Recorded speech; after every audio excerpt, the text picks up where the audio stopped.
Olá, galerinha! Tudo bem? Esse é o Rumo ao UERJ. E, claro, vamos trazer aqui os nossos aprovados, como fazemos todos os meses de janeiro.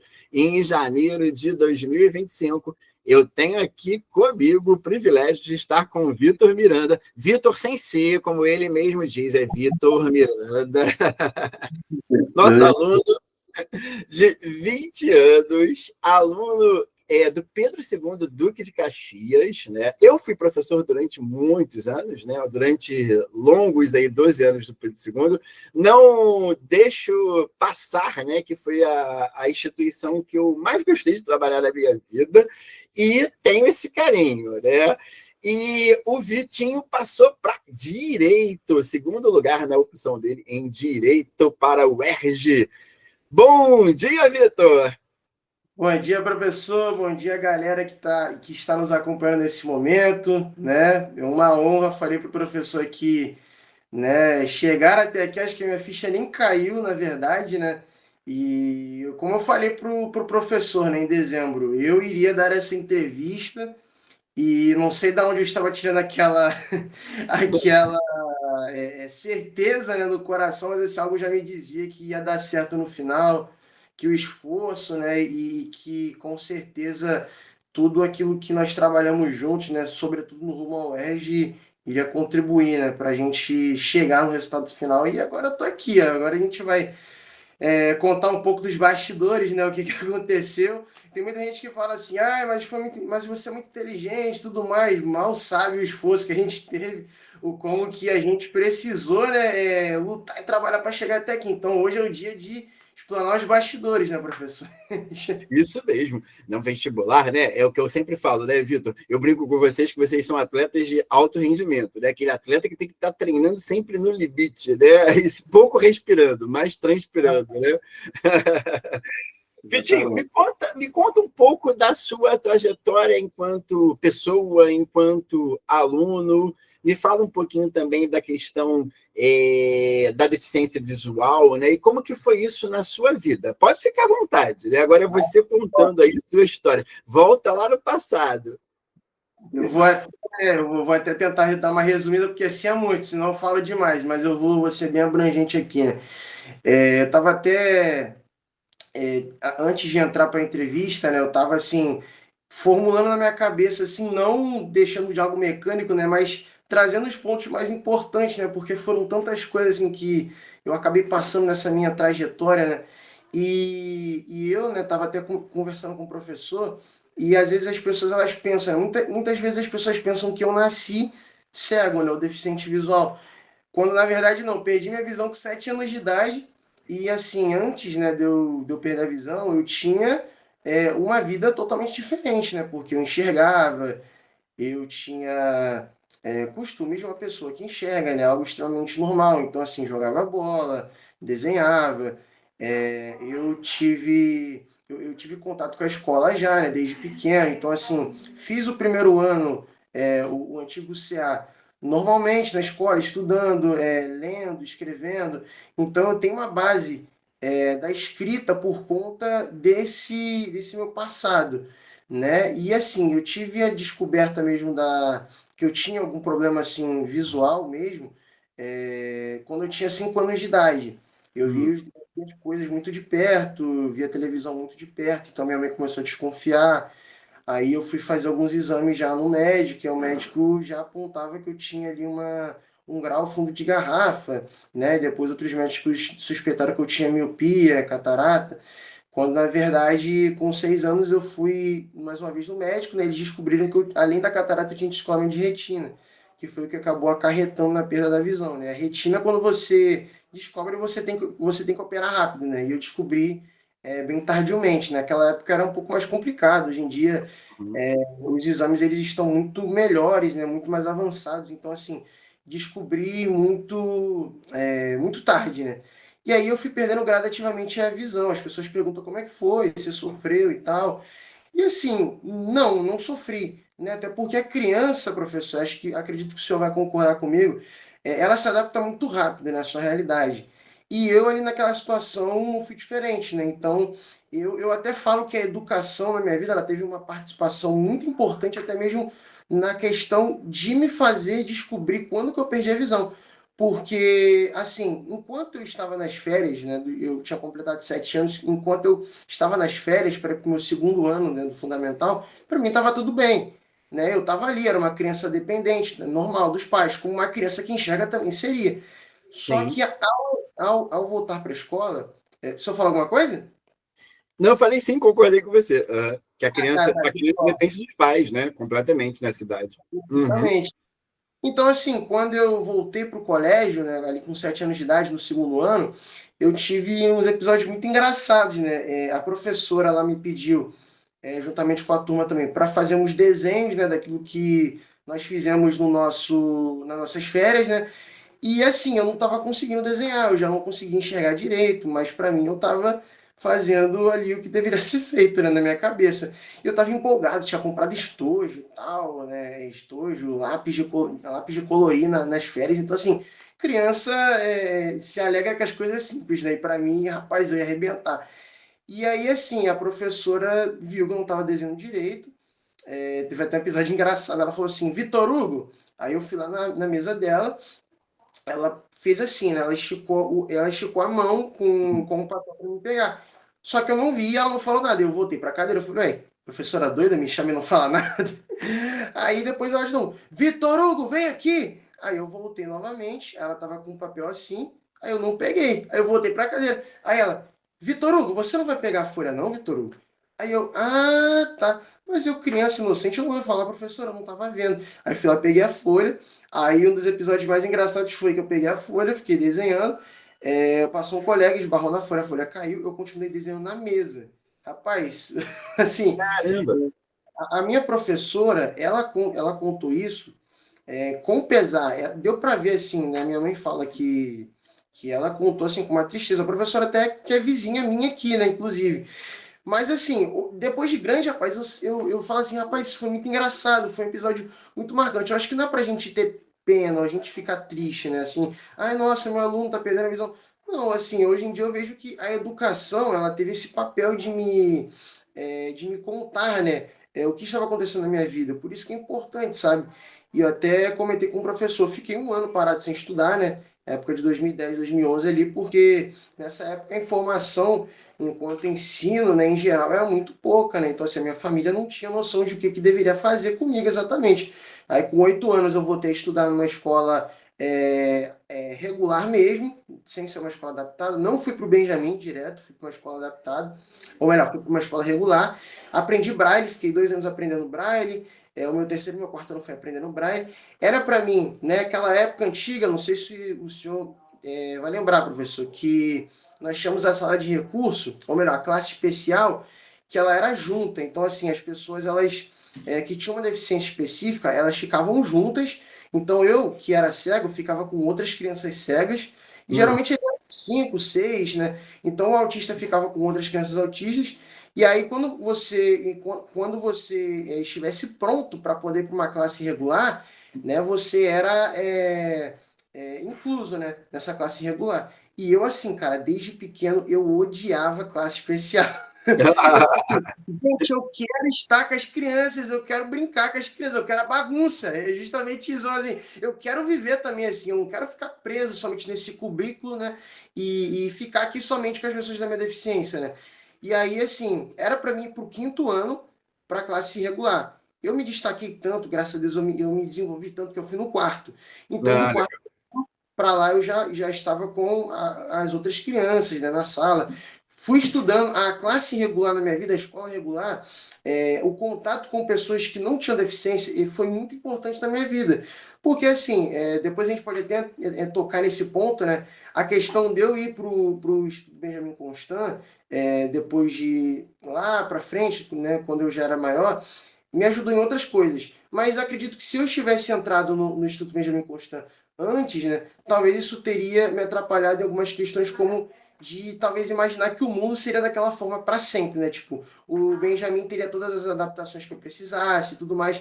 E eu precisei lidar com realidades precárias para que eu desenvolvesse em mim esse instinto de de transformar mesmo, né? E aí eu fiz o meu fundamental todo em Brizolão e tal.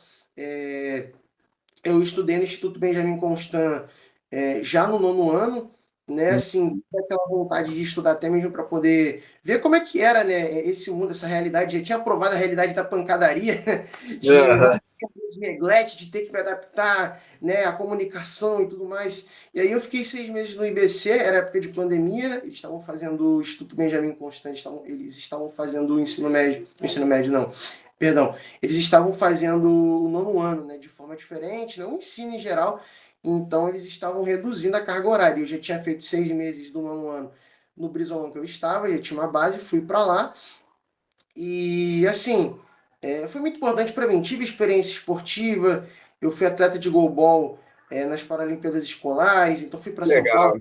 medalha de bronze. Não estou com a minha medalha aqui triste, eu deveria ter trazido para cá, mas fui medalha de bronze. E aí passei para o Colégio Pedro II, que sempre foi meu sonho, estudar no Pedro II.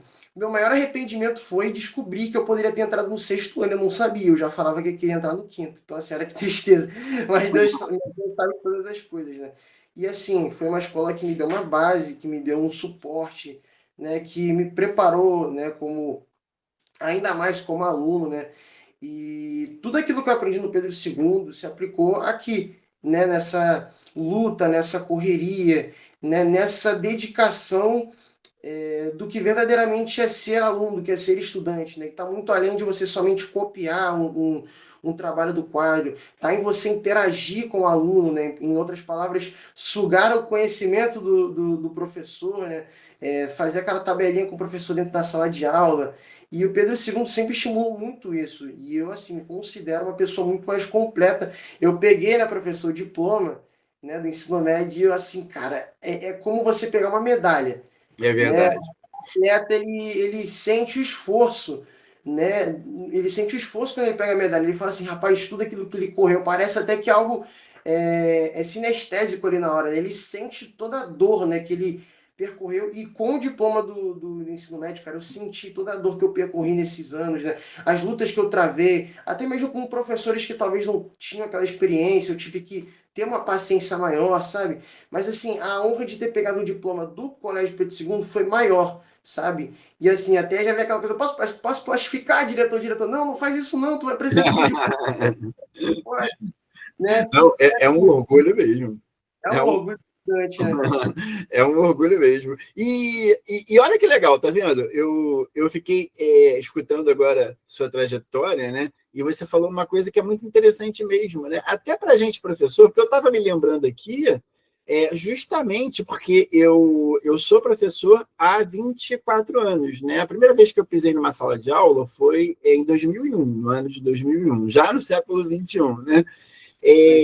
E quando eu piso em sala de aula e eu tive a oportunidade de ser gestor de escola estadual, né, diretor de escola municipal, né, e eu vi o que você falou aí dessa questão da sala de recursos, né? No primeiro momento, todos os alunos ficavam separados, né? Aí depois se teve toda uma discussão pública na primeira década, né, do século XXI sobre se o aluno deveria estar num universo integrado, né, com os outros alunos, ou não, ou separado. Isso é uma discussão que a gente passou da educação, né? Então você me fez agora rebobinar aqui uma fitinha na cabeça, né, me lembrando de toda a minha trajetória profissional, porque a gente discutia isso, né? A gente discutia isso não só, como que eu vou dizer, do ponto de vista da legislação, né, que também é importante as discussões de legislação na primeira década do século XXI, como no que a gente chama, Vitinho, de chão da escola. Porque nós que trabalhamos como professores ali, no dia a dia, com todos os alunos, né, nós somos o chão da escola. Né? É ali onde que a vida acontece. Né? E eu gostei muito da tua análise que você fez, que considero que seja uma análise correta, né? Até do ponto de vista da pedagogia. Depois, vocês que estão assistindo aí a entrevista aqui, que são pedagogos, né, que a gente tem que ter respeito por cada área, né, cada profissional, podem me corrigir. Mas olha que interessante, a trajetória do Vitor, que ele mesmo destaca, né? Eu cheguei no Instituto Benjamin Constant no 9º ano, né? E na perspectiva do Vitor, participar desse ensino inteiro, né, integral, ali com todas as pessoas, né, foi muito importante. Porque eu acredito, tá, Vitor, que, por exemplo, quando a gente separa as pessoas, elas passam a viver no mundo, né? Claro, com os seus confortos, como você mesmo destacou, né? É adaptado, né? E tudo mais. Por outro lado, a sociabilidade, que é muito interessante. Quando o Vitor me conheceu, quando eu conheci o Vitor, e ele falou, professor, eu tenho uma deficiência visual, né? Todos nós, não adianta a gente mentir, né? A gente fica meio que desesperado, né? Caramba, como é que a gente, né? Que a gente quer ajudar, né? Óbvio, né? Que a gente vai querer ajudar todos, né? E quando eu percebi que Vitor era uma pessoa totalmente sociabilizada, né? Vitor fala, manda mensagens, manda escrita, né, por áudio, né, perfeitamente, eu fiquei surpreso. Isso foi uma das primeiras coisas, Vitor, que eu fiquei surpreso. Eu falei, caramba, ele tem uma sociabilidade perfeita. E é justamente devido a isso, Vitor. É o que a pedagogia contemporânea estuda, né? Porque se você deixa o aluno separado naquele ambiente de conforto, quando ele precisa socializar com o mundo, né, e o mundo é múltiplo, né, ele tem dificuldade, entendeu? E você não teve essa dificuldade por isso, né? Por você ter socializado, né? Enfim, né? Muito bom mesmo, né? E vem cá, agora, sobre essa... Eu fiquei curioso com uma coisa. Sobre essa... Claro que, como criança, né? Toda criança ela tem um potencial de aprendizagem, né? Infinito, né? E como que foi aprender o Braille? Provavelmente você devia ter uns 9 anos, né? Como que foi aprender o Braille e você já era alfabetizado, né? Isso facilitou você? Então, é até interessante essa pergunta, né? Algumas pessoas já me perguntaram sobre. A questão do Braille em si, o fato de eu já ter nessa alfabetização não influenciou tanto, porque o Braille, até uma correção aqui, um adendo que eu gostaria de fazer, né? As pessoas pensam que o Braille é uma língua, e não, gente, o Braille é um código. Isso, Né? são os sinais, né? Exatamente. O Braille, eu posso escrever português no Braille, italiano, alemão. Então, assim, o Braille não é uma língua como Libras, né? A galera confunde muito o que é Libras e é o Braille, né? E Libras não. Libras é um idioma porque compartilha ali de signos ali que são próprios, né? Que compartilha ali de uma comunidade, tudo mais, de falantes e etc. Agora o Braille não, o Braille não está restrito a um conjunto de signos próprio, né? O Braille ele vai de acordo com a língua que você quer ali expressar, né? Mas assim, o Braille, por ele ser um código totalmente diferente, assim, a questão de me alfabetizar cedo não influenciou tanto, porque foi um campo totalmente diferente. Então, assim, eu aprendi do zero a fazer letra A, a fazer letra B, letra C, letra D. Então, foi algo, assim, totalmente já em outro universo, né? A minha mãe, por exemplo, né, quando eu era pequena e tal, as professoras, na época, falavam, né, que era importante ela saber Braille. É até interessante, porque ela aprendeu um pouco de Braille. Hoje em dia, acho que ela não lembra tanto. Mais interessante que a pessoa que enxerga, quando ela vai ler Braille, ela lê com os olhos. Então ela vai ver os pontinhos ali. E eu não sei se provavelmente você já viu, né? O Braille, assim, você, ao olho nu, né? Você consegue enxergar os pontinhos ali. Interessante, a pessoa vai lendo assim com os olhos, né? E aí nós, né, que somos cegos, lemos com os dedos, obviamente, né? E assim, só que não teve, né, algo assim que intercalou, que foi ali uma ligação entre a escrita, né, em tinta, eu gosto de chamar assim, né, escrita em tinta é aquela que a gente escreve com a caneta, né, e a escrita Braille, porque o Braille eu tive que aprender do zero, né, eu tive que recomeçar mesmo, né. Ah, bacana. E o que você falou é assim mesmo, né? A gente que estuda, eu que sou professor também de letras, né? A gente que estuda a linguagem, né? A gente entende justamente isso, né? Então você aprende do zero, né? E você classificou muito bem, né? Porque, por exemplo, a linguagem em sinais ela é universal, né? Se chegar um japonês aqui conversando, né, com uma pessoa brasileira, né, eles vão se comunicar, né, de forma universal, né? E o Braille, não, ele tem o idioma, né, as suas próprias peculiaridades. É bacana. Bacana, bacana. Não, isso para a gente é sempre muito importante para a gente saber, né? Eu tive uma aluninha, quando eu fui diretor de uma escola municipal aqui no Rio de Janeiro, né? A Marechal Carrambé, a Julinha, que ela também tinha uma deficiência visual, né? E na época, a Prefeitura do Rio, né, a Secretaria Municipal de Educação, mandava os livros e ela trabalhava muito bem no computador, né? E era muito interessante, Vitor, porque ela, assim, era a aluna, melhor aluna de redação era ela. Né? A gente pegava a redação e imprimia para corrigir, né, a redação dela. Né? Era maravilhosa a redação dela. E ela tinha um computadorzinho, né, um notebook, que era todo em braille, né? Então ela digitava, né, assim. E a menina assim, foi um sucesso assim, educacional, também ela foi para o campo da nutrição, né? Ela estudou nutrição, acho que na UFRJ, né? Também foi um sucesso, né? Porque a gente está assim, aprendendo, né? Com as diferenças, né? Eu acho que isso é muito bacana. Quando a gente fala de aprender com a diferença, a gente fala isso hoje, né? Mas a gente tem aí vários filósofos, Derrida, Foucault, falando lá no século XX, né? Aprender com a diferença, né? É muito bom. E é muito bom quando você sai da teoria, né, para a prática, né? Então, vocês nos ensinam muito, né? Vocês ensinam muito mais para a gente do que a gente para vocês, né? Então, mais uma vez te agradecendo, né, pela oportunidade de ter sido aí o seu orientador para o UERJ, né? O seu professor, mas também ter aprendido bastante, né? Agora, vamos falar um pouquinho das tuas expectativas. Como que foi a escolha do curso de Direito? Rapaz, é muito bom falar sobre o que a gente ama, né? E assim, eu particularmente, eu sempre gostei do direito, né? Assim, o Vitor, o que eu posso falar, né? O Vitor é uma criança, eu posso dizer, esquisita. Porque com 8 anos, né, com 9 anos, eu estava pensando em entrar para o Pedro II, não que isso seja errado, mas com 8 anos eu estava falando que eu queria, estava me preocupando com que faculdade eu queria fazer. Teve até uma época que eu falei assim para minha mãe: mãe, eu não vou fazer o Enem, não. Ela: menino, você é novo ainda, você não tem idade para fazer o Enem. Eu falei: mãe, eu quero fazer o Enem, mãe, eu quero fazer o Enem. E aí, assim, desde os meus 8 anos de idade, eu já falava que queria fazer direito. Né? O que mudou durante esse longo período, né, essa década, né, que se passou, foi a motivação pela qual eu queria fazer direito. Então, assim, quando eu era pequeno, eu não tinha ainda aquele acesso à informação, então era aquilo, quer fazer direito, vai ser advogado.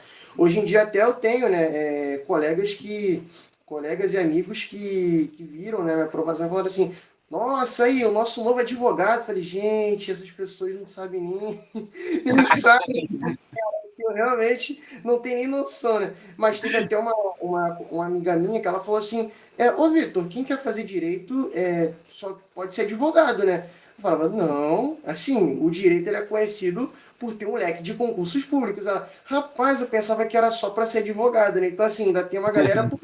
A advocacia foi a profissão que se popularizou, né, no meio do direito. Então, assim, quando eu tinha 8 anos, eu falava que eu queria ser advogado. Rapaz, eu falava até que eu quero ser advogado empresarial, civil e criminal. Eu falava exatamente. já tinha área preferida, né? Minha área preferida, né? Assim, rapaz, então, por uma criança de 8 anos de idade, era algo que não era comum, assim, tu ver, né, uma criança já falando desses termos, né? E aí, assim, durante a minha trajetória toda, eu fui mudando de faculdade, que é algo normal. Eu gosto de dar dois extremos, né, para as pessoas terem noção de como que eu pensei em faculdade. Então, assim, eu fui pegar um curso aqui bem de humanas, né, direito mesmo. Eu fui de direito até matemática. Então, tive um momento da minha vida... tive um momento da minha vida que eu pensei, falei assim: olha, gostei de matemática, eu vou virar professor de matemática. Eu pensei assim, então assim, entre esses dois extremos, eu pensei em medicina veterinária, eu pensei na própria medicina, eu pensei em química, eu pensei em engenharia de produção, eu pensei em muita coisa, professor, assim, muita, mas muita coisa, né? Eu acho que eu também me aproximo aí de você, né, nesse sentido. Sabe o que é? É porque a gente, né, que tem essa vocação, né, de estudar, né, todos nós que somos bons estudantes, né, durante o fundamental, durante o ensino médio, né? A gente gosta de múltiplas coisas, né? Eu, Vitor, estudei no Cefet, né? Então eu fiz engenharia, né? Eu sempre fui ótimo em matemática. Quando meu filho fez engenharia, meu filho é formado em engenharia, né? Eu dava aula de cálculo para ele. Então, a gente gosta de várias coisas, né? Então, acho que isso é legal, porque a gente tem uma formação mais horizontal, né? Digamos assim, Vitor, vou até metaforizar aqui, uma formação mais renascentista, Leonardo da Vinci, né? Que era um pouco de tudo. Então, isso é muito, muito bacana, né? Mas legal, legal. Não. Aí, só para concluir mesmo, né? Até é interessante só falar, né, dessa questão da formação horizontal. Eu sempre fui uma pessoa que eu tive vários conhecimentos em áreas específicas. E aí, até a questão de eu ser músico, né? Eu assim, tive contato com a música desde pequeno. Depois que eu perdi a visão, eu me tornei músico, aprendi os instrumentos que sei. Sou cantor também, né? Então, assim, eu pensei até um momento assim, fazer faculdade de música. Mas aí, eu, graças a Deus, sempre na minha vida tive mentores, né? Pessoas, até minha própria família, minha mãe, que me orientou, falou assim, né? É importante você não fazer de um hobby a tua profissão, porque muitas vezes aquele teu hobby que vai ser ali, né, talvez a tua válvula de escape, ou melhor, aquilo que você gosta de fazer, ou vai expressar de maneiras diferentes, né? Tu vai acabar quebrando um pouco daquele teu contato com aquilo que você gosta, né? Então, assim, Sim, se claro. tornar algo maçante, né? E aí eu, né, já pensei em fazer faculdade de música e eu entendi que a música, ela não precisa, e o músico, né, em si, não precisa de uma faculdade de música dependendo da motivação, né? A não ser que ele queira dar aula, que ele queira ali se envolver com algo mais relacionado à orquestra, instrumentos clássicos, né? E como eu sou assim um músico ligado à música contemporânea, eu não preciso, né, especificamente me ampliar fazendo curso de música. Então eu falei, então vamos embora. E aí, sempre que eu tinha uma indecisão, eu falava assim, cara, quer saber? Eu vou fazer direito. E foi umas 10 vezes assim. Eu estava num curso, aí eu pesquisava e falava assim, rapaz, quer saber? Vou voltar pro direito. Não era nem que eu queria voltar pro direito. O meu inconsciente, ele já tinha na cabeça assim, olha, é o que você nasceu para fazer. E assim, eu sou cristão, né? Respeito as religiões das outras pessoas, né? Tem aquele respeito mútuo, né? Eu acredito que sempre teve uma força que me guiou, né, para aquilo que eu precisei. E assim, eu sempre fui para esse lance do direito, porque eu sabia, acreditava sempre que tinha um propósito. Né? Então eu falei assim, rapaz, vamos lá. E dos meus 14 anos para cá em diante, esse meu gosto por direito ele foi se solidificando, né, na minha vida. Então assim, eu comecei a aceitar mesmo, eu falei, olha, eu nasci para direito, né, para a área jurídica, para estudar. E aí eu falei, olha, é isso que eu quero fazer, é isso que eu quero para minha vida. E eu descobri. E aí o outro problema foi qual faculdade que eu iria fazer. Que aí entrou, ou melhor, qual universidade que eu iria prestar, né? Iria iniciar o curso de Direito. E aí que eu descobri aquele embate entre o FRJ e o UERJ e tal. E aí eu tive sobre a UERJ e tal, de descobrir o que a UERJ tinha relacionado à importância dela com o direito, como que a UERJ foi um berço e é um berço, né? E aí me apaixonei e falei, olha, vamos para a UERJ. Aí não tem jeito. Aí descobri o professor André, aí foi que eu descobri o curso nessa caminhada. Isso, é aí que eu queria chegar, né? Justamente, né? E ano passado, Vitor, foi muito desafiador, né? E antes de, porque a gente pode esquecer, né? E antes de falarmos um pouco desse nosso meet, né? Desse nosso encontro, né? Com o Vitor, vamos falar que esse ano nós batemos todos os recordes, né? Vitor, foram 29 aprovados, né, em direito. A última contagem a gente fez na terça-feira, né, agora, né, foram 29 aprovados de direito. Fomos o curso que mais. Eu me gabo, eu falo pra galera, o meu pré-vestibular, meu professor aprovou 29 pessoas. Então, assim, foi um recorde, né? Realmente foi o curso pré-vestibular digital que mais aprovou, sobretudo para essa área, né, de direito. Nós tivemos também 5 em medicina, né? Duas meninas em odontologia, né? Que é muito legal, né? Fora os outros cursos, né? E esse ano me chamou muita atenção, Vitor, porque a gente tinha Porque vamos explicar aqui para o pessoal que pretende, né, estudar direito, né, e quer fazer o vestibular, vamos supor, esse ano, né, da UERJ, ou em outros anos. Quando vocês fazem a prova discursiva, que é sempre em dezembro, é sempre o primeiro domingo de dezembro, né? A prova de linguagens, né, que é português e literatura, né, é a mais importante. E a gente sempre tem um livro. Por falar nisso, né, Vitor, a UERJ está até o dia 31 com os livros para serem votados, tá, gente? Eu vou deixar aqui. O vídeo do Vitor vai ao ar agora, segunda-feira, dia 27, tá? Então, tem 4 dias para votar. Não deixe de votar lá. Eu vou botar o link aqui na descrição do vídeo, tá? Para vocês aqui no YouTube.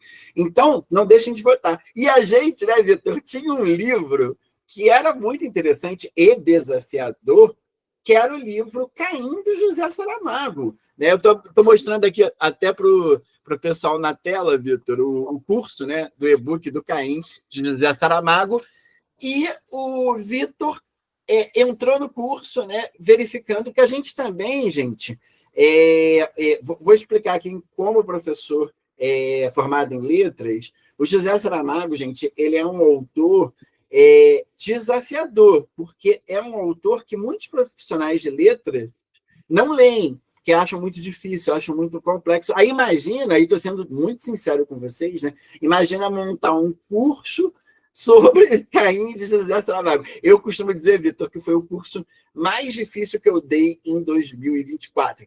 Mesmo comparado aos cursos de faculdade que eu dei, orientação de monografias que eu fiz, foi o curso mais difícil. Mas foi muito legal, né? Porque a gente ficou estudando ali. Eu acho que o curso durou uns 8 meses, né? Foi mais do que um semestre, mas valeu muito a pena, porque assim a gente destrinchou tudo. E todos os alunos, né, Vitor, que chegavam pelo e-book, pelo curso, eu sempre colocava todo mundo para fazer o curso, né? Com as aulas semanais, com os simulados, né? Com tudo direitinho. E também o curso de História, né? Que vinha junto, que sou historiador também, né? Então, assim, é muito importante, né? O Vitor vai falar um pouquinho para a gente, né, que vocês se preparem mesmo, né? Que vocês tenham uma preparação específica, porque a UERJ tem essa característica, né? Ela tem um livro que é super específico, né? O Caim José Saramago. Esse ano a gente tem uma especificidade que é a literatura africana, que muitos de nós, assim, de uma maneira geral, leigos, né, não conhecemos. Né, os escritores de língua portuguesa que são africanos, né? Então, no caso, a gente tem Angola esse ano, escritores angolanos, tá? Então, não deixem de procurar, né, um curso, um professor que trabalhe de forma específica com isso. Agora, Vitinho, vamos lá. Como é que foi? Assim, como é que você conheceu o Rumo ao UERJ?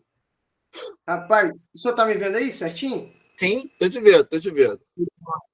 Então, como é que eu conheci o Rumo ao UERJ? Eu vou falar que foi até através do José Saramago mesmo. Olha como ele teve essa importância na minha vida, né? O que acontece? Eu já estava estudando, né, para o vestibular e tal. E assim, eu não tinha feito Enem e no segundo ano, né? Porque por alguns motivos eu acabei perdendo as inscrições, né? Eu falo assim, por alguns motivos para poder não confessar que foi procrastinação e assim, falta de vergonha na cara para fazer a matrícula. O segundo ano no Pedro II a gente fala que é um dos mais complicados, mais chatinhos, né? Aí você vê muito aluno dando piti, muito aluno bater na cabeça. Então, assim, foi um momento ali que eu precisei ficar tranquilo, né? Mas no terceiro ano eu já estava ali focado e tal. E eu estudei, né? Estudando, buscando sobre a faculdade que eu queria fazer, né? E aí a universidade que eu queria prestar e tudo mais. Eu fui e me aprofundei sobre a UERJ. Eu falei assim, cara, a UERJ é top. Inclusive, eu já acompanhava o Rumo à UERJ no primeiro exame de qualificação, naquelas questões lá do Luiz Fernando Veríssimo, né? Daquelas crônicas, né? Das mentiras que os homens contam. Então, assim, eu já vi o professor André ali com aquelas perguntinhas, e assim, para quem não faz o curso, e no meu caso, naquela época ali, já ver de fora já ajudava demais, né? Então, assim, imagina você que entra para o curso, né? Então, assim, é algo extremamente mais aprofundado. E eu já conseguia ter uma noção, já ter uma força, assim, por ver os vídeos do YouTube. Agora, você que entra no curso, né, tem aquele contato ali mesmo, cara, é algo fenomenal, assim. Né? Então, eu já conheci o Rumo ao UERJ, eu já acompanhava os vídeos, eu já estudava usando as aulas do professor André, né? Então, quando eu fui para a minha específica, né, eu falei assim, rapaz, a especificidade desse livro ela é muito grande. Então, eu preciso realmente encontrar um norte para mim, encontrar um mentor, né, alguém que me ajude, né, alguém que me dê alguém que me dê esse pontapé mesmo, né? E aí foi quando o professor André, ele abriu o e-book. Eu estava procurando no YouTube, né? Eu assim, aluno, como é que posso dizer? Aquele aluno inocente, né? Vou estudar pelo YouTube, vai dar certo. Aí eu entrei no YouTube, dei de cara novamente com o Rumo ao UERJ, e aí vi que o professor tinha postado um vídeo lá, falando do e-book, das aulas, das questões. Eu falei, rapaz, eu preciso comprar esse curso. E aí eu entrei em contato, né? Entrei lá na plataforma, falei, olha, vou entrar aqui na plataforma do Hotmart, né? No site lá. Entrei em contato e falei assim, olha, eu quero o curso e tudo mais, vamos para cima. E aí o professor André entrou em contato comigo e a gente começou dali, né? Aí que eu conheci o professor André pessoalmente. Pessoalmente, entre aspas, né? Ainda falta esse encontro, mas vai acontecer. Mas Ai, assim, com certeza. contato direto, né, ali com o senhor ali naquele momento, né? Que aí eu contei da minha história e tal, que só apresentou os grupos. E assim, eu tinha lido o livro de Caim, né, uma vez sozinho, antes de entrar no curso. E eu, assim, tomei um choque. Eu até estava conversando com um colega, né, que foi aprovado também em Direito, né, na hora que eu estava fazendo a pré-matrícula. Ele falou, rapaz, eu li a primeira vez, eu não entendi nada. Eu não sabia se o Saramago estava falando com alguém, eu não sabia se era Deus que estava falando, não sabia se era o Caim que estava falando, não conseguia entender. Eu falei, rapaz, eu também, assim, eu tive a mesma luta. E aí, no livro do José Saramago, às vezes você que chega de paraquedas assim, é algo extremamente complexo, né? E eu, além de ter essa questão da gramática do Saramago, tem a questão da religião. Eu tive muitos embates, né? Por eu ser cristão, eu tive muitos embates, muitos confrontos com a literatura ali, o que o Saramago precisava e queria explicar, né, a respeito do assunto dele. E ali eu conheci o Rumo ao UERJ e através das aulas do Rumo ao UERJ, eu fui abrindo a minha mente, né? Eu reli o livro de novo, né? Acho interessante falar isso. Eu fiz as 13 aulas, né? Algumas que estavam gravadas ali que eu não pude estar presente, né? E assim, eu tive que correr atrás e buscar para poder me aprimorar, né? E não ficar para trás. Mas eu fui relendo o livro e assim, através das aulas do professor André, ele fazia, né, aquelas questões, os embates, né, que o Saramago fazia, ele fazia esses embates se tornarem coisas assim mais leves, as nossas discussões elas eram mais leves, mais tranquilas. Tinha até um aluno, eu vou destacar aqui, né? Peço licença para ele, o Edson. Eu O quero ter Edson, o prazer de conhecer o, ele, o porque, Edson, rapaz, o o Edson, Edson, Vitor, eu conversei com ele, eu falei com ele, ó, o Vitor foi aprovado, né? Eu conversei com ele na semana da tua aprovação, né? Aí ele, rapaz, pô, deixa um grande abraço no Vitor. Rapaz, o Edson, ele foi a minha personificação, se eu posso dizer assim. Porque talvez se eu tivesse começado ali no início, né, juntamente ali naqueles debates, rapaz, eu acho que eu teria batido muita cabeça. Porque eu tive amigos que também são evangélicos e eles falavam, olha, não vou fazer a prova porque não dá, eu não consigo, sabe? Eu falava, cara, faz, sabe? E eu tive até um exemplo disso na prova mesmo. Porque assim, né, eu vou até fazer um adendo aqui e peço licença aos meus colegas ateus, né? Acredito que para aqueles que não são da religião cristã ou são ateus, né, foi uma dificuldade fazer o livro, não pela questão do embate em si, mas talvez até pelo desconhecimento, porque assim, o livro ele tem uma intertextualidade com a Bíblia. Então, assim, para mim que conheço a Bíblia, foi algo muito mais tranquilo. A primeira questão da prova foi perguntando, ou melhor, pedindo para a gente explicar a inversão dos papéis entre Caim e Deus. Então, assim, eu acredito que para aquele que era leigo, né, da religião, ou não tinha um contato geral, aquela questão foi uma dificuldade, porque para mim foi fácil, porque assim, essa história ela é o início da Bíblia, Gênesis. Então, assim, eu conheço, né, por obrigação mesmo. Agora, para aquele que não conhecia da Bíblia, né, e tudo mais, foi uma dificuldade. Então eu comecei a ver essa intertextualidade, apesar de que o Saramago ele tinha ali a interpretação dele, as inversões dele, né? E o professor mesmo falava sempre nas aulas, o Deus do Saramago. Gente, não é para vocês pegarem esse Deus do Saramago e colocar Exatamente. vocês, né? Então, assim, até o Edson, né, fazer uma menção aqui para o Edson, ele citou um versículo da Bíblia que eu acho extremamente interessante, onde o Senhor fala que ele odeia os mornos, né? Então, assim, ele prefere aqueles que sejam extremos com a sua opinião. E a própria Bíblia fala mesmo, né, que os mornos o Senhor vomitaria. Então, o Edson faz uma análise muito interessante, que ele fala assim, olha, Deus ele gostava do Saramago, porque o Saramago ele era extremamente convicto da opinião dele. E Sim. justamente, sabe, o Saramago ele defendia aquilo que ele acreditava, e melhor do que ele ficasse no muro, ele apresentava ali o fato dele, né? Então, assim, eu conheci o Romuald através de Saramago. Então, a Saramago teve um papel aí, Saramago, mesmo Saramago sendo ateu, né? O Saramago teve um papel aí cristão, hein, de fazer essa conexão, né? Até porque a palavra religião significa religare, né? Do latim ligar, né? Ligou o Vitor ao Romuald. Muito bom. Ó, para contextualizar, gente, aqui, o Edson, né, ele é um aluno, né, que o Edson também, Vitor, ele tem uma história parecida com você, né? Uhum. O sonho dele sempre foi, ele sempre teve um dilema, né, entre fazer letras, que ele gosta muito de literatura, né, e direito também, né?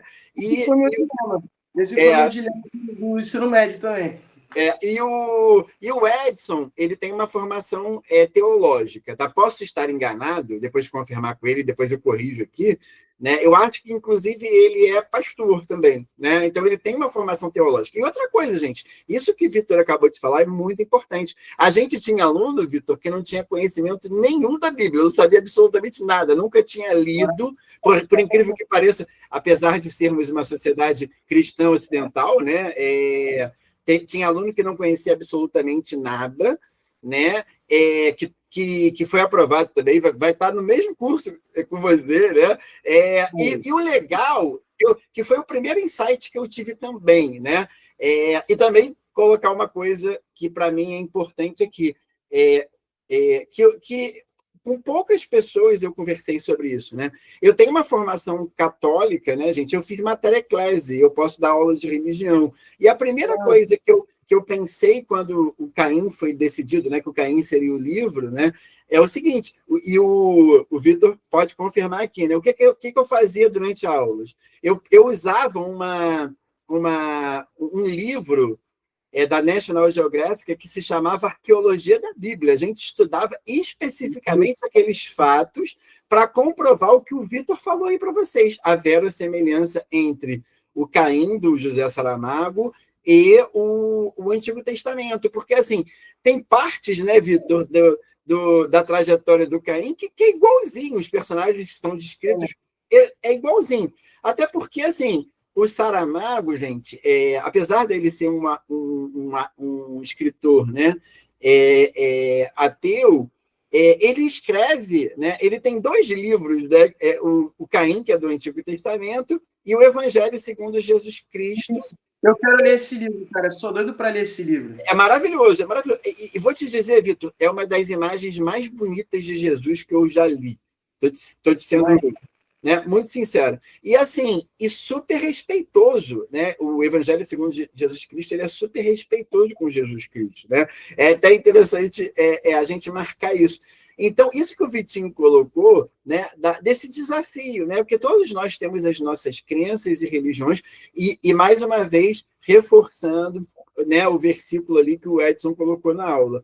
Quando a gente tem convicção, é isso, né? Então, por exemplo, quando você depara com Saramago, que é um autor inteligente, ele é extremamente irônico, né? Satírico, e quando, depois de ler Saramago, você, Vitor, né, continua cristão, tá aí, ó, a prova de que a sua fé é genuína, né? Dentro da própria concepção teológica, né? Agora estou fazendo uma interpretação teológica, né? Então, assim, é genuíno. Vou dizer para vocês que no início eu fiquei com medo, tá, Vitor? Assim, né, da reação, tá? É porque a gente fica assim, né? Eita, ferro, vou perder um monte de aluno. Né? Eu vi pessoas, Vitor, do YouTube, professores, que diziam assim: não, eu não vou fazer e-book do Saramago, não vou dar aula do Saramago, porque eu vou perder aluno. Eu falei, gente, não é perder aluno, você está dando uma oportunidade para as pessoas conhecerem uma grande obra da literatura, né? Um grande nome da literatura, né? Um prêmio Nobel, o único prêmio Nobel da língua portuguesa, né? Em literatura. Né? E foi um desafio muito bacana. Né? Foi muito bacana. Tá vendo? Olha fala um pouquinho disso, Vitor. Olha o exemplo do Vitor, gente.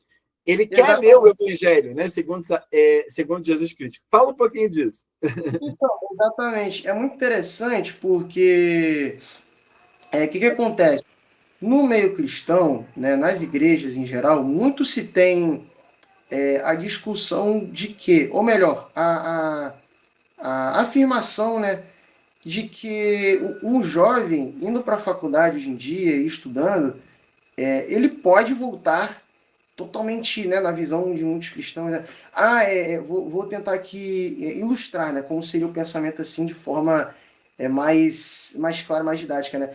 Você não vai entrar para a faculdade, né? Ou melhor, quando você entra para a faculdade e tal, tem que tomar cuidado, porque tem muita ideologia, tem muitas influências lá, você tem que tomar cuidado para você não se contaminar, né? Para você não, enfim, ser mais um aí na multidão e tudo mais. E eu penso assim, gente, eu respeito aqui, tá? Eu gosto de deixar o meu. Claramente aqui o meu respeito àqueles que têm uma crença ou um posicionamento político diferente do meu, tá? E isso se faz presente, essa questão da diversidade. Não somente lá na inclusão, quando eu briguei pela questão da classe especial, porque eu não queria estar junto somente com pessoas da minha bolha. Enfim, eu acho que a gente, quando nós não estamos numa bolha, a gente aprende a viver com pessoas de opiniões diferentes, né?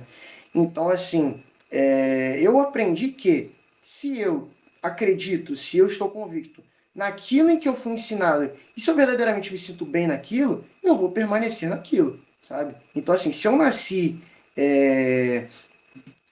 É claro, a gente nasce numa sociedade que é predominantemente cristã, né? E muitas das vezes as pessoas crescem e elas tomam outro rumo.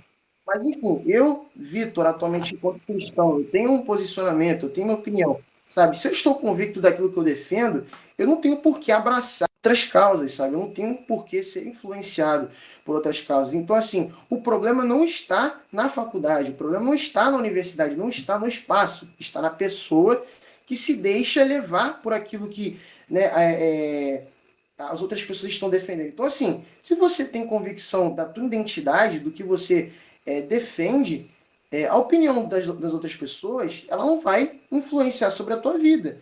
Né? E assim, não que seja errado, talvez você chegar ali e trocar de opinião, sabe? Eu não estou dizendo aqui que tem opinião certa ou errada, mas eu estou dizendo que a questão de você ter uma opinião, no meu caso, eu sou cristão, eu sou conservador naquilo que eu defendo, naquilo que eu busco, né? Tenho ali meu posicionamento, não somente na religião, mas também na questão política, né? Mas assim, eu conversar com o professor André, que talvez tenha, né? Eu estou supondo aqui, né? O professor, tá um exemplo, que tem um posicionamento diferente do meu, né? Que concorde com outras pautas e tudo mais, cara, isso não vai me fazer, em primeiro lugar, diferente do professor André, isso não vai me fazer me afastar do professor André, cara, isso vai me fazer buscar um enriquecimento, porque eu preciso saber da opinião das outras pessoas, eu preciso me inteirar. Mas agora, se eu, Vitor, né, entro na faculdade e vou lá colega tem uma opinião, colega tem outra. E eu fico ali naquela sinuca de bico, ai, nossa, é isso, é aquilo. Mostra que o problema está em mim, não está na universidade. Exatamente. A universidade ela tem um papel, a universidade, né, a escola tem um papel de formar o aluno, como ela tem um papel de transformar o aluno em um formador de opinião, né, e não de trazer uma ideia para a tua cabeça. Exatamente. Né? E você vai estar, Vitor, né, reforçando aqui, na melhor universidade de direito do Brasil, né, formadora de ministros do Supremo Tribunal, né, Federal, né, políticos, né, pessoas ali que são referências para a área do direito. Né? O UERJ é considerada, gente, a maior do Brasil mesmo. Né? Não estou fazendo aqui nenhuma apologia ao UERJ, mas ela é mesmo, né? É considerada a melhor do Brasil. E esse encontro com a alteridade que o Vitor está colocando, isso é a ideia da universidade. Isso que diferencia, Vitor, a ideia de faculdade de universidade. Universidade é quando você agrupa um grupo de pessoas das mais diferentes, né? Posicionamentos políticos, sociais, ideológicos, religiosos, né? No mesmo espaço, para discutir a condição humana, né? Eu acho que essa é a grande questão. Né? Assim, só para complementar também, né? Eu falo assim, né? Que né, além de o problema estar no aluno, né, a importância de você ter uma identidade, né? Eu acho assim que não somente alguém que é cristão entra na faculdade, muitas vezes é influenciado por não ter essa identidade. Tem pessoas também que não são cristãs e são influenciadas de qualquer forma. Gente, isso é um mal do ser humano, sabe? É algo complicado. Sim. Só entrar sem uma identidade. Isso implica até no curso. Eu ia até comentar, professor, que na UERJ você tem professores extremamente,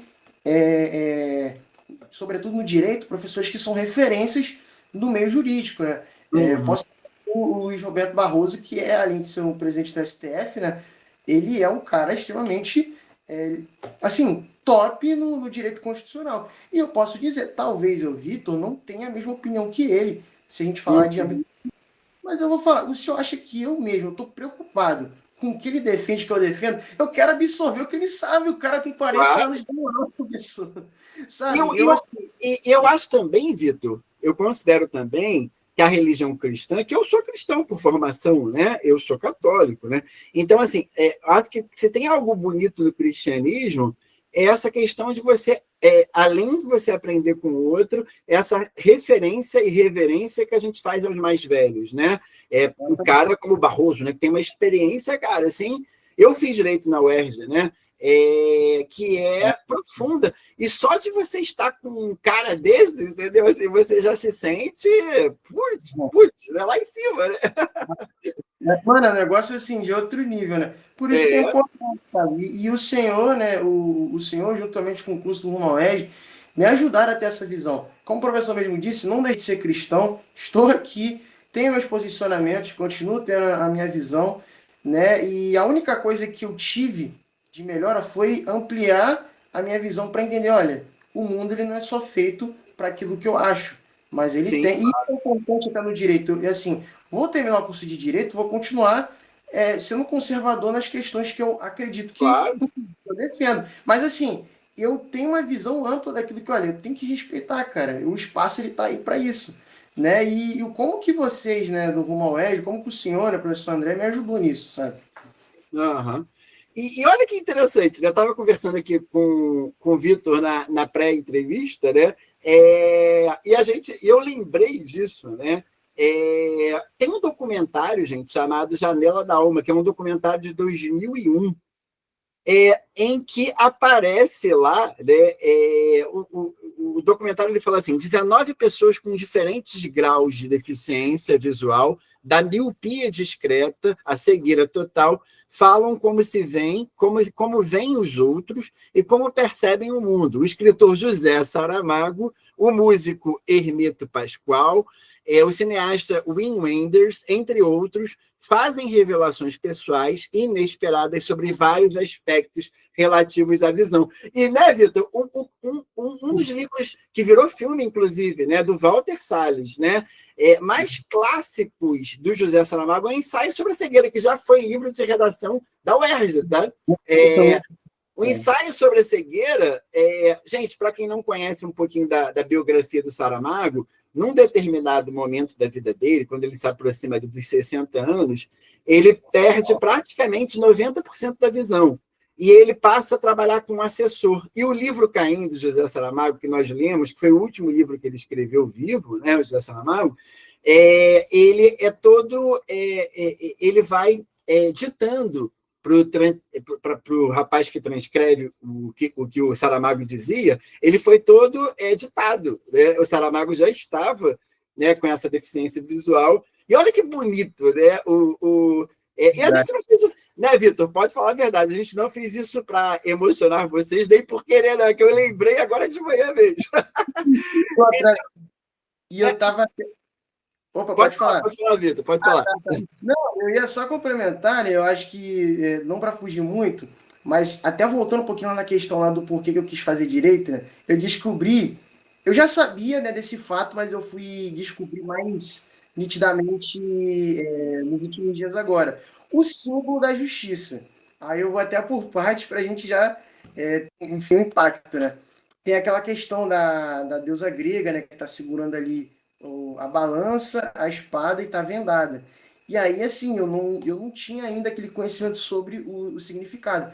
Depois que eu fui entender que a balança representava a imparcialidade, né, que inclusive eu pratiquei muito no curso do Rumo ao UERJ, no Colégio Pedro II eu aprendi a ser imparcial nas minhas decisões. A espada, porque é importante, além de você ser justo, né, você ser um bom executor, né? E aí vem a venda. Cara, que assim, eu acho que isso, se rapaz, eu acho que se não foi suficiente eu entrar no curso de direito para entender que, cara, era ali o meu local, né, que era ali onde a minha carreira vai se estabilizar, a venda ela falou por si só. Que eu fui descobrir que a venda representa o sentido de que a justiça tem que ser cega. Tipo assim, literalmente, professor, não é uma questão de eu tô falando. Você pesquisar, você vai ver que o sentido é a justiça tem que ser cega. Cega no sentido de quê? Eu tô até mostrando aqui na tela a deusa Têmis, né? Exatamente, você fez a descrição perfeita. Tá na tela, Rapaz, Vitor. rapaz, tem que ser, a justiça tem que ser cega no sentido de que você tem que ser um executor da justiça, porém não olhar para, enfim, para a cor da pessoa, para a deficiência, para o que a pessoa tem, para o grau de escolaridade. A justiça tem que ser feita sem preconceito. Então, assim, né, você que vai me encontrar lá depois de 5 anos, exercendo a minha profissão, precisar de mim, pode ter certeza. Eu não vou ter preconceito nenhum. Mas, assim, brincadeiras à parte, né? Para quem enxerga e para quem não enxerga, ela tem que ser vida dessa maneira. Eu escutava as pessoas falando, professor, eu achava que era brincadeira. Ah, a justiça é cega, você sabia disso ali? Cara, eu até achava assim, cara, até é uma forma da pessoa me escarnecer, mas não, gente, a justiça realmente é cega. Sabe? Eu fiquei apaixonado por esse símbolo da justiça, né? Ele representa muito, cara. E aí, até, professor, tem um estereótipo. O senhor já ouviu falar no filme do Demolidor, né? Com certeza. O Sim, Demolidor, né? sim. Aquele super-herói cego, o super-herói cego, né? Que é advogado, né? Enquanto ele não tá com a capa vermelha ali dele, com a roupa dele. Então, assim, aí meus colegas começaram, o novo Demolidor e tal. Eu falei, gente, eu não vou ser advogado. Talvez eu seja ali em algum momento da minha vida por uma necessidade, mas não é o meu foco. Então, assim, eu não vou ser o Demolidor que vocês querem. Mas, assim, o como que as pessoas associam a deficiência visual ao direito. O senhor tinha essa noção, professor? O senhor já ouviu falar disso? Ou melhor, já chegou a ter esse tipo de contato, enfim, em saber disso? Ah, o cego ele faz O, direito. Já chegou a ouvir falar disso na, isso, na trajetória do senhor? Porque essa trajetória, né, tem a ver mais, Vitor, com a minha formação enquanto historiador. Né? Nós, sim, historiadores, quando vamos estudar, por exemplo, a Grécia Antiga profundamente, né, eu estudei também na história na UERJ, né, também tive esse privilégio, a gente vai isso. estudando. Né? E uma das deuses, né, que a gente mais estuda é a Têmis mesmo. Né? Então, você descreveu perfeitamente a balança como uma questão do equilíbrio, né, da justiça, tanto o Demolidor, eu tô mostrando aqui a foto do Demolidor, que ele anda sempre com óculos, né, escuro, né? Isso É, aí. né, essa questão de estar vedado, né? Justamente, você explicou perfeitamente do ponto de vista da semiótica, né? Da riqueza dos detalhes. Né? Então, por que você tem que estar vedado? Porque eu não tenho que ver se a pessoa é negra, se a pessoa é branca, se a pessoa é morena, se a pessoa é deficiente visual, se a pessoa, né, magra, se a pessoa é gordinha, né, se a pessoa, enfim, né, a justiça ela tem que agir de forma bastante imparcial. E a espada, eu acho que é muito bonita também a representação da espada, porque a espada mostra o seguinte, que pode demorar e deve demorar. Né? Quem dizia isso muito para a gente nas aulas na UERJ era o próprio Barroso, né? Que é a questão da celeridade. Né? Então, assim, vai ser celere, mas vai ser no tempo justo. Aquilo que a gente no cristianismo estuda do tempo de Deus, que é diferente do nosso tempo. Né? A justiça tem que ser assim também, porque você não pode, Vitor, dar um parecer rápido. Né? Porque se a gente der um parecer rápido, pode ficar alguma coisa, algum indício para trás que até mostre que aquela pessoa ela foi julgada erradamente, né? Que a gente tem que ter esse cuidado, né, na justiça, né? Não julgar erradamente. E a espada tem um papel importante que é o seguinte, né? É você mostrar publicamente, até porque a gente trabalha para a sociedade, né? Um advogado, um ministro do Supremo, né? Um promotor, um juiz, né? A gente trabalha para a sociedade, né? Mostrar que a justiça é feita, né? Aí entra numa coisa muito interessante, que foi o que você falou da pecha, né? A justiça é cega, né? Quando o brasileiro diz isso, infelizmente, Vitor, é porque a gente se sente injustiçado em um monte de coisas, né? A gente percebe que a justiça não funciona em um monte de coisas, né? Mas a gente tem que mostrar, e é papel de qualquer jurista, de qualquer pessoa que está no direito, né? Que a justiça tem que ser feita, né? Pode demorar, que seja um tempo que seja apropriado para se averiguar tudo, né? Mas que se julgue também, né? E que se cumpra os méritos do julgamento, né? Você deu uma definição perfeita, foi uma das definições mais perfeitas que eu já vi da justiça, né? E que legal e que bacana, né? Tá vendo como a gente, às vezes, né? Às vezes a gente e às vezes é até por uma questão de senso comum, né? A gente é preconceituoso, né? Você vê, você foi buscar um elemento da imagética para fazer, né, você chegar ao direito, né? E olha que bonito isso, né? E aquilo que eu faço isso muito. Você deve ter visto no meu canal, né? É que esse ano não deu para fazer por diversas questões. Eu sempre levo os alunos do Rumo ao UERJ para fazer visita ao centro histórico, né? Visitas, né, ao centro histórico. Né? Eu vou explicando o centro nas aulas de história, né? E a primeira coisa, Vitor, que os alunos dizem é o seguinte: caramba, professor, eu trabalho aqui no centro, eu passo todos os dias pela Cinelândia, por essa estátua, e eu não sabia que essa estátua significava tantas coisas. Está vendo? E você, mesmo com a sua deficiência visual, você sabe tudo sobre a deusa da justiça. E tem até um ponto interessante, que é o seguinte, eu até gostaria de puxar essa questão, né? Até para a gente não se prolongar muito também, mas assim, a questão da justiça ser cega, como você mesmo falou, tem muita gente que usa esse termo para dizer que a justiça é cega no sentido de que a justiça é injusta, mas a gente muitas vezes não sabe que esse termo ele é utilizado no sentido de que a justiça tem que ser cega para ela ser mais igualitária. Pelo contrário, se a justiça ela enxerga, ela está sendo errada. Então, assim. Exatamente. Porque ela está tendo um lado, né? Ela está enxergando só um lado, né? O errado seria dizer, né? A justiça está enxergando demais, a justiça. E assim, eu ainda, professor, encontro nessa minha caminhada pessoas que conseguem falar assim, rapaz, mas você vai ter condição para ser um juiz, para ser um promotor? E aí eu vou até, acho que dar um spoiler, né? Talvez você vai usar essa frase, mas eu me apaixonei por ela, então eu vou falar primeiro, que é da amiga Cicléia, né? Que ela é professora, né? Você pode me corrigir. E ela fala que o laudo não é o destino, né? O laudo ele não define a gente.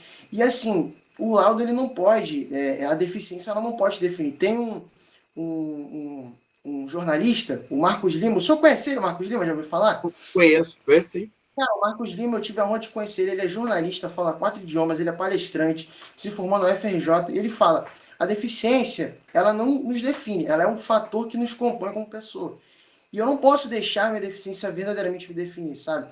Se a minha deficiência tivesse me definido, eu, Vitor, não estaria saindo de casa, sabe? Eu, Vitor, não estaria trabalhando, não estaria fazendo faculdade, sabe? Eu, graças a Deus, eu tive o privilégio de nascer numa família em que, quando eu perdi a visão, minha mãe não olhou para mim e falou assim: meu Deus, que pena, meu filho agora vai ser eternamente dependente de mim. A minha mãe pegou na minha mãe e falou assim: nós vamos estudar, e nem que eu tenha que ir com você, para onde você for. E até os meus 15 anos de idade, a minha mãe, a minha avó, né, elas foram um braço para mim, depois de Deus ali, foram um braço para me levarem para a escola, enquanto eu ainda não sabia andar sozinho. Primeiro ônibus que eu peguei na minha vida, professor, com 15 anos de idade, foi assim, rapaz, eu falei, caramba, que legal, nossa, eu tô sendo na ida, que eu tava indo com os colegas, na volta que eu tava sozinho, eu falei, meu Deus, que breu é esse? Mas pensa bem, né? É exatamente o que você falou, é o desafio, né, de você estar, né, sozinho. Porque em determinados momentos, vamos falar a verdade, é que a gente não quer estar sozinho, né? Mas quando você está né, à noite, sozinho no teu quarto, você tem que estar sozinho, né? Então, Rafael, percebe? É um negócio assim, a gente percebe o quanto que depois que eu me tornei independente, hoje em dia que eu pego o ônibus, que eu posso pegar meu avião, que eu posso, enfim, sair, viajar mesmo, sabe? A minha família tem uma cultura sobre mim, sabe? A minha mãe, ela me preparou para isso, a minha mãe nunca me prendeu, sabe? Eu falo assim, rapaz, vale a pena. E hoje que eu falo assim, cara, às vezes eu me sinto, realmente eu quero estar com alguém, mas eu falo, cara, é necessário. É assim, para o UERJ mesmo, é um caminho largo, gigante, e eu já vou sozinho para lá, sabe? Eu tô indo agora as primeiras vezes acompanhado para aprender o caminho, para poder discernir, mas eu peguei, e agora assim, nas aulas, né, até para a galera do Rumo ao Edge aí que passou, me encontrar pela rampa aí, gente, vamos socializar, eu quero conhecer vocês também. aí, ó, Micael Corádio, Pedro Barros, galera aí do direito, ó, vamos nos encontrar. Depois vocês podem fazer, eu posso fazer isso por vocês, você me deu uma boa ideia, Vitor. Um grupo de WhatsApp de vocês, né, do Rumo ao Oeste, para vocês, né, se encontrarem. Super apoio. Para vocês trocarem informações também. Vou colocar alunos de outros anos também aprovados em direitos, né, que vão ser os veteranos de vocês, né, lá no esse ano, né, 2025. E você tocou numa coisa muito bonita. A fala da Cicleia, né, da professora, muito bacana, né? Cicleia, ela com certeza ela já está ansiosa. Ela está, André, quando que vai ter a gravação do vídeo do Vitor? Eu já vou passar para. E eu vou dar, depois eu vou passar para vocês também, Vitor. Eu vou dar uma entrevista para o canal dela, o C3Dcast, né? Agora vai ser um podcast agora no início de fevereiro. A gente vai gravar dia 4, então provavelmente lá para o dia 15, deve estar entrando no ar nessa entrevista. Depois eu vou passar o link para vocês. E outra coisa importante, né, que o Vitor citou, e que eu cheguei a me arrepiar aqui, é a questão da família, né? Eu tenho uma família também, Vitor, que é muito assim. Os meus pais, eles vão fazer agora em setembro 50 anos de casados. Eles vão para cinema de mão dadas, eles andam de mão dadas na rua.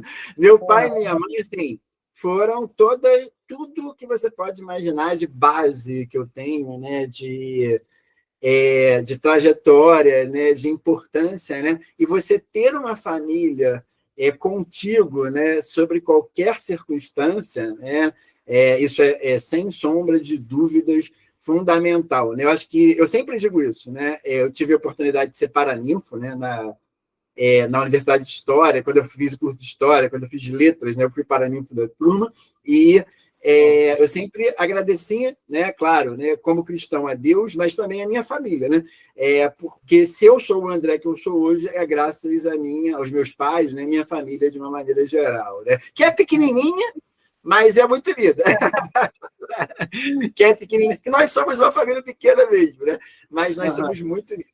Né, sempre tivemos juntos. Por isso que hoje, Vitor, eu já tive aquela coisa, né, de ter a tua idade de 20 anos, né? Aí a gente quer viajar com o pessoal da faculdade, participar dos congressos, dos eventos, né? Mas hoje, né, no meu auge de 45 anos, né, não sou velho, hein, eu sou um clássico, hein? No auge dos meus 45 anos, meus amigos ficam assustados. André, você está em janeiro em casa? Eu falei, não, estou em casa passando, não posso nem dizer férias, já que eu trabalho também em janeiro, né? Estou passando o meu tempo, né, produtivo, meu tempo emotivo com os meus pais. Hoje eu não troco. Passar um Natal com meu pai, passar com meus pais, né? Passar o Ano Novo com meus pais. Não, eu quero estar com eles. Para mim é um privilégio estar com eles, né? E isso é uma coisa, Vitor, que você já tem, né? Mas e que a maturidade traz para a gente. Então, fundamental das nossas existências. Tanto, Vitor, Uma vez eu dei uma palestra numa igreja evangélica, né? Meu filho é evangélico, né? E eu falei para eles, olha só, não é uma questão só religiosa, não. O ser humano, pega um exemplo aí, você pega um cachorrinho, ele acaba de nascer, os olhos dele já estão abertos, o ser humano demora um pouquinho mais, né? O cachorrinho, ele já está andando de um lado para o outro, já está latindo, o ser humano ele demora um ano para andar, daqui a pouco pode ser que a gente demora muito mais. Isso quer dizer o quê? A gente se torna humano e a principal instituição que nos torna humano é a família. Se não fosse a família, a gente ia falar papai, mamãe. Papai e mamãe não iam brigar, né? Não, o Vitor falou papai primeiro. Não, o Vitor falou mamãe primeiro, né? Então, nós, seres humanos, precisamos da nossa família para o nosso processo de humanização, né? Se nós formos jogados ali, algum animal pegar a gente, algum mamífero pegar a gente, né? Como já houve historicamente algumas situações, né? Nessa perspectiva, a gente não vai ser humano, né? A gente vai ser um outro animal qualquer, né? Pode falar, Vitinho. Me empolguei. Complementar isso que o senhor falou, a família, realmente, a gente até estuda isso em sociologia, né? Eu, graças a Deus, assim, no Colégio Pedro II, eu tive essa base, assim, top, né? Eu sou suspeito para falar, mas sociologia é uma das matérias que a gente também tem um foco muito grande. A gente fala sobre as instituições socializadoras, né? E a família, ela tá com uma das instituições primárias, né?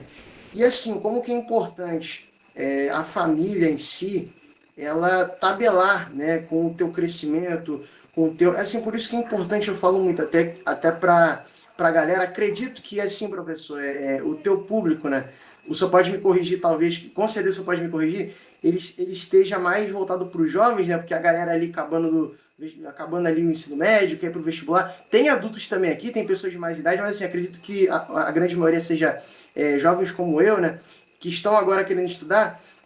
Muitas das vezes a gente está sendo bombardeado 24 horas por dia com informação, com internet, e às vezes a gente esquece, cara, que a gente tem a mãe, o pai do lado, o irmão, o primo, e o importante é você passar, sabe, tempo com eles e o como que eles influenciam na tua vida, cara, sabe? E é o que eu falo, a minha mãe, ela não olhou para mim com pena, ela olhou para mim com aquele olhar de garra, aquele olhar de águia, falou assim, olha, meu filho vai ser alguém, eu não aceito. O meu filho ele não vai ficar à beira do caminho, né? E assim, ela teve um papel importante na minha vida. Se hoje eu sou uma pessoa independente, autônoma, né? Eu não sou somente autônomo em questão de andar sozinho, eu sou autônomo em questão de pensamento, né? Primeiramente, né? A Deus eu devo graças e a minha família, porque eles tiveram esse papel importante. E eu acho muito triste, professor, assim, não estou julgando, me cabe, eu como pessoa com deficiência visual, eu como formador de opinião, cabe a mim ajudar essas pessoas, mas eu acho muito triste pessoas com a mesma deficiência que eu, com uma idade, talvez com a idade do Senhor, vivendo com os pais ainda, sabe? Vivendo em casa, dizendo que tem medo de sair na rua, sabe? Aí que eu falo, não me cabe julgar porque eu não sei. Às vezes eu tive a oportunidade que essa pessoa não teve. Mas é que eu fico mais triste porque essa pessoa também deveria ter tido essas oportunidades, sabe? A história que eu tive, essa pessoa também tem o direito de ter. Mas assim, como que a família, e aí eu digo, não é nem culpa dessa pessoa em si, que talvez tenha 40, 50 anos e seja cega, e aí acabe se encaixando no estereótipo de pessoa que não consegue fazer nada, não sai de casa. A culpa às vezes não foi dela, a culpa muitas vezes foi da família, que não teve esse apreço, que não quis, né, apresentar o mundo para essa pessoa. Então, assim, até para os pais, né, talvez que tem uma criança que tem um filho que tem alguma deficiência, né, fica o meu conselho, sabe? Apresente o mundo para os filhos de vocês como o mundo é, e não fantasiando o mundo. Sabe aquela história, professor, de pequeno? Ah, o bicho papão, Papai Noel, a fada do... Rapaz, assim, eu costumo dizer que não apresente para o teu filho o mundo com fada do dente e com Papai Noel, porque eles não existem, sabe? Apresente o mundo como ele verdadeiramente se apresenta, porque lá na frente isso vai impactar, cara, na formação do teu filho, para ele não crescer com uma visão de que o mundo foi criado para ele, sabe? Então eu penso assim, sabe? Perfeito. E é aquilo, né?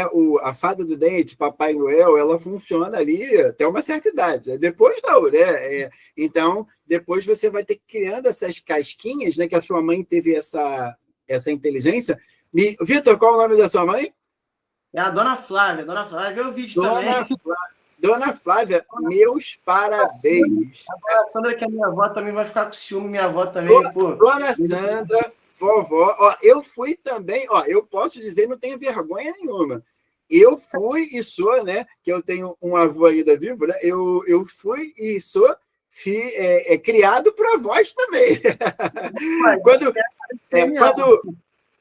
Quando eu fiz a primeira faculdade, Vitor, eu fiz História, né, da UERJ, e eu fazia Ciências Sociais na UF, né? E eu morava com os meus avós em Niterói. Meus avós, como a UF eu estudava à noite, né? A UERJ durante o dia, meus avós moravam em Niterói, né? Então, dos meus 17 aos meus 21, eu estava ali na casa dos vovós, dos avós, né? Então, ó, meus parabéns para as duas grandes aí formadoras dessa pessoa, do Vitor, né? Maravilhoso, maravilhoso. Bom, então, Vitor, vamos fazer o seguinte, né? Já está dando uma hora aí de entrevista, né? Eu vou te pedir para fazer o seguinte: manda uma mensagem para os alunos, né? Que independente das suas condições, né? Queiram entrar numa universidade, né? Eu acho que você é uma pessoa que tem. Eu não gosto muito da palavra influencer, né?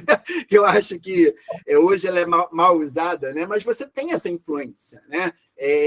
Então, reverbera isso aí para a gente. Então, professor, nessa minha trajetória, eu aprendi muitas coisas. E uma delas foi uma frase que eu carrego na minha vida até hoje, que foi do Albert Einstein. Ele fala assim: tentei 99 vezes, na 100ª eu consegui. Assim, gente, vocês têm noção do que é tentar 99 vezes.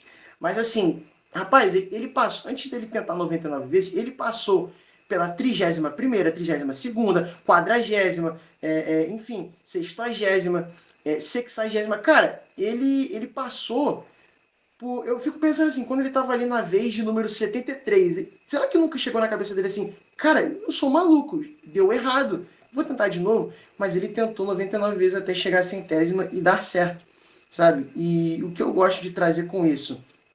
A persistência e, né, a insistência, como que ela é importante na nossa trajetória, como que é importante você não desistir daquilo que você está determinado, daquilo que você está daquilo que você já determinou no teu coração que você quer, sabe? Então, assim, se você vai tentar agora, né, e tá nervoso, e tá ali com aquela ansiedade, né, que faz parte. Eu, Vitor, né, tive esse privilégio de, enfim, talvez eu possa dizer que é um privilégio ou não, de passar de primeira, porque também tem muito dos seus, né, passar de primeira eu vou ter outras dificuldades, que muitas das vezes a inexperiência que eu vou acabar tendo, né, vai ser algo que eu vou consertar daqui a pouco. Mas agora, né, para a galera que vai tentar e talvez não vai ir de primeira, sabe, vai criar aquela casca, o que eu digo para vocês, assim como o Albert Einstein, sabe, não parem de tentar, entende? Não parem de prosseguir, né? E não desistam. O objetivo ele está ali. E uma coisa que eu carrego comigo é, gente, alguma hora você vai conseguir. Se você tentou a primeira, a segunda, a terceira, cara, é certo, você vai conseguir, você vai progredir. E assim, o estudo, gente, ele vem acompanhado não somente da aprovação, mas eu costumo dizer, professor André, que, para mim não me estender muito, que eu falo demais, que você progredir numa carreira, isso vai te trazer conhecimento, posso dizer até mesmo que capital financeiro, porque você está buscando para isso, é normal você querer uma estabilidade, vai te trazer até mesmo na tua vida sentimental alguém, porque é muito comum você na tua trajetória conhecer uma pessoa, né, que esteja no mesmo foco. Então, rola muito casamento ali, né, professor? Por mais que você não queira, às vezes que você não esteja com aquele foco. Então, assim, o estudo, cara, ele é um complemento geral para a tua vida. Então, assim, o meu conselho para vocês que estão entrando agora, nunca deixem o estudo de lado. até mesmo aquele que estiver se formando, nunca deixe o estudo de lado, sabe? Assim como Albert Einstein, tente 99 vezes, sabe? Tente 100, tente 200, mas nunca pare de tentar.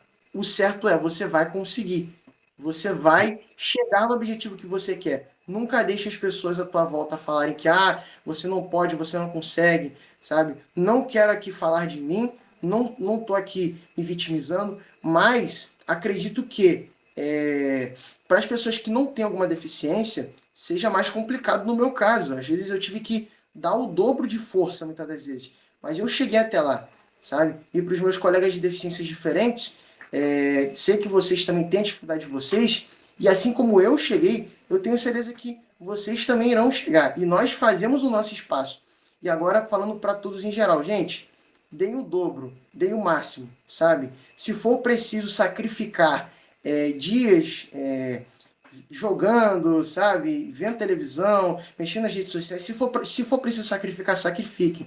Porque vale a pena você olhar para trás e ver que, cara, tudo deu certo. E vale a pena você agora no teu presente ver que a tua família te vê como referência, sabe? A minha prima mais nova, ela quer fazer direito, sabe? Porque ela viu ali como que eu me apaixonei pela profissão e através ali do meu esforço, ela falou assim, cara, eu quero fazer direito também, sabe? Então, assim, é muito bom você ter esse esforço, é muito bom você ter esse retorno.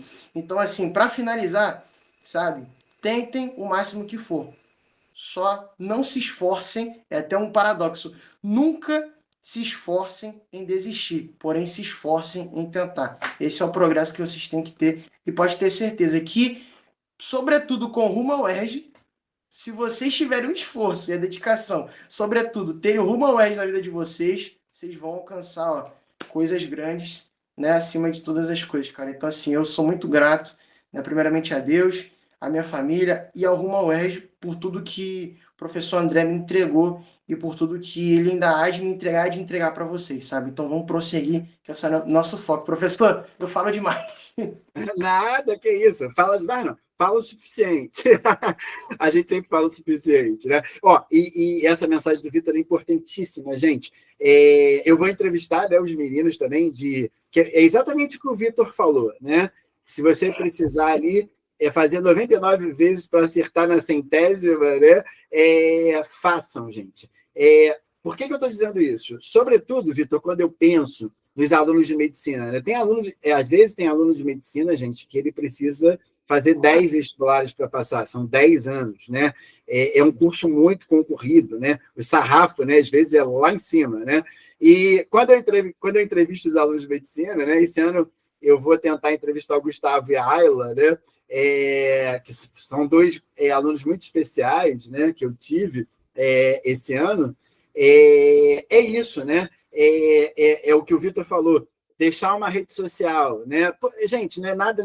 Às vezes ali são 10 meses, né? Você deixar um Instagram, né? Deixar o Facebook, deixar, né, o YouTube de lado para você poder, né, se preparar para isso. Eu acho que é um ano que vai valer a pena, né? Eu brinco com vocês que quando eu estudei para o vestibular, meu primeiro vestibular em 1998, foi uma experiência única. Gente, eu já fiz tudo que é concurso que vocês possam imaginar, né? Concurso professor de faculdade, são concursos difíceis. Mas até hoje eu digo que o concurso mais difícil que eu fiz foi o vestibular, porque na época eu não tinha a maturidade que eu tenho hoje para fazer outros concursos, né? Naturalmente, né?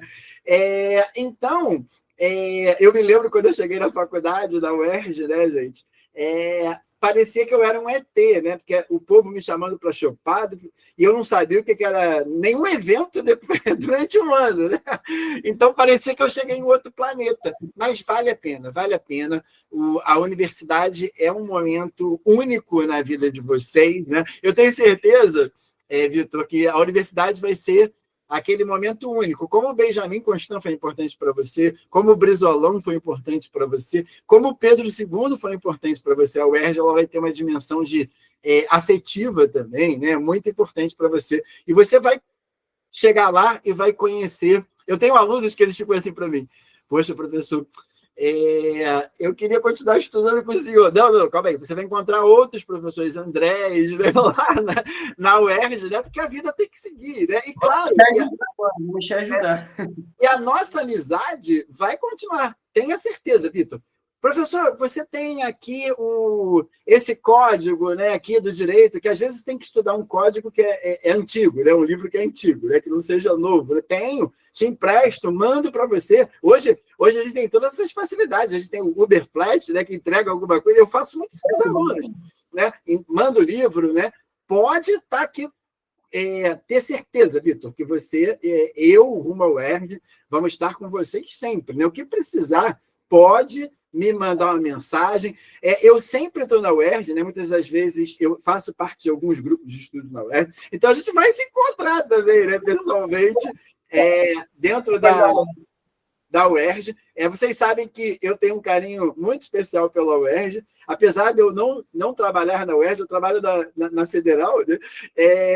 Então, assim, mas eu tenho um carinho imenso pela UERJ. A UERJ, eu acho que foi minha faculdade de vida, né? Eu pude passar por outras faculdades, né? Tanto em mestrado, né? Em graduações e tal, mas a UERJ eu tenho esse carinho imenso. Vitor, mais uma vez, meu e o nosso, né? Muito obrigado por trazer a sua história aqui, a sua biografia. Eu costumo dizer assim, que as ciências sociais ela tem um conceito muito interessante hoje, né, que é um conceito de aplicabilidade de vida. Nós somos biografias, e biografias ensinam outras biografias para que as pessoas possam crescer, né, e passar aí a nossa corrente do bem, e para que a gente possa ter uma sociedade melhor, mais justa, né, e mais igualitária. Mais uma vez, brigadão. Obrigado a todo mundo, foi um prazer. Quem precisar de mim pode entrar em contato com o professor, né? Falar comigo nas redes sociais aí também. Eu vou tentar fazer uns vlogs também de mim, vlogs meus da faculdade, né? Até para ajudar vocês também que talvez vão entrar agora. E vamos para cima, gente. É isso aí, contem comigo. Isso aí. E, Vitinho, me marca lá nos vlogs, hein? Aí no Instagram, que eu coloco nas minhas redes também, para a gente te acompanhar com toda certeza, tá bom? Conversa lá comigo lá, eu estou sempre à disposição na medida do possível, e a gente está por aqui para deixar. Eu vou colocar na descrição do vídeo o Instagram do Vitor, né? Depois, Vitor, me passa se você tiver outra rede social, TikTok, né? Me passa depois direitinho, para eu botar todos aqui embaixo também para o pessoal te seguir. Beleza? Um TikTok, vou criar um TikTok, eu estou criando coragem, eu vou criar. Beleza. Ó, Dona Flávia e a vozona aí, não vou chamar de vozinha não, que é vozona. Beijo grande, gente. Beijo grande, rumo ao UERJ. Valeu, galerinha.